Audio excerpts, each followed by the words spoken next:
Hey, how's it going, everybody? Welcome back to the portfolio. So for me, I'm trying to grow this portfolio as aggressively as possible for at least the next 3 to 5 years.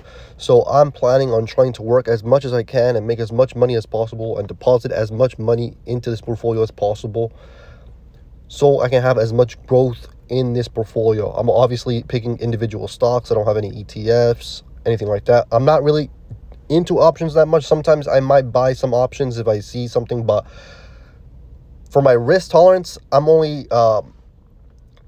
feel comfortable maybe putting max 3 to 5% into option play of my total portfolio, because before I have played with options and I have lost lots of money with options, and I've put 20, 30, 50% of my total portfolio in options and lost almost all of it. It's just not my cup of tea, so I'm not going to be doing that. I will, though, be trying to add as much money into this portfolio. As you see, the buying power here is 47,000. That's all margin, right? I'm not really trying to use that. I will only be using this money if I see the market dropping significantly. I do buy, obviously, when we see some big red days, which there always will be big red days. Like sometimes you will see AMD drop 5 to 10%, right? And maybe one of those days is a good time to buy. But when we see big market drops, corrections, or crashes, we're going to see stocks like AMD with their high volatility drop 20, 30, 50%. And those are the days where I'm going to be using that $47,000. That's basically the plan of action. And then when you have those type of days, that's the type of days you want to be buying as much stocks that you like as possible. You want to be buying the Metas, Robinhoods, SoFis. You want to be buying those type of stocks, those high growth stocks, great company stocks that will eventually bounce back. Usually these bounce backs are always very fast. It's always like V-shaped recoveries. If it's not V-shaped recovery and it takes even longer for the market to recover, that's even better, because then you have a better more chance to buy stocks at low prices, which is what you want if you're a long-term investor. Especially most of us that are investing, that are watching my channel, are usually younger.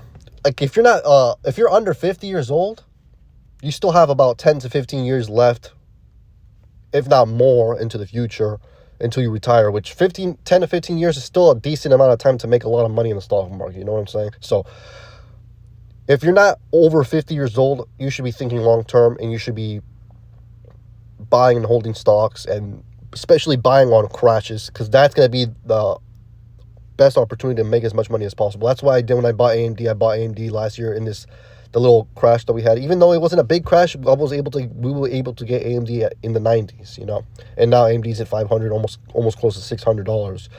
And 2022, you could have got Meta for 90, and then in 2020, you could have got all these other stocks for such a low price. Like you saw the COVID crash. You could have got so many stocks for such an unbelievable price, and all these stocks from then are way higher than they are, right?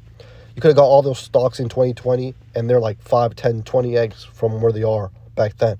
That's the main strategy for me. Buy great companies that are profitable, and invest some of the money into when there's some small red days, and invest a lot of money when there's the big crash and corrections. That's how you make a lot of money in the stock market. That's what I've been doing the past year, even though I haven't seen a big crash with the little portfolio that we have right now since last year, since I started or restarted this portfolio.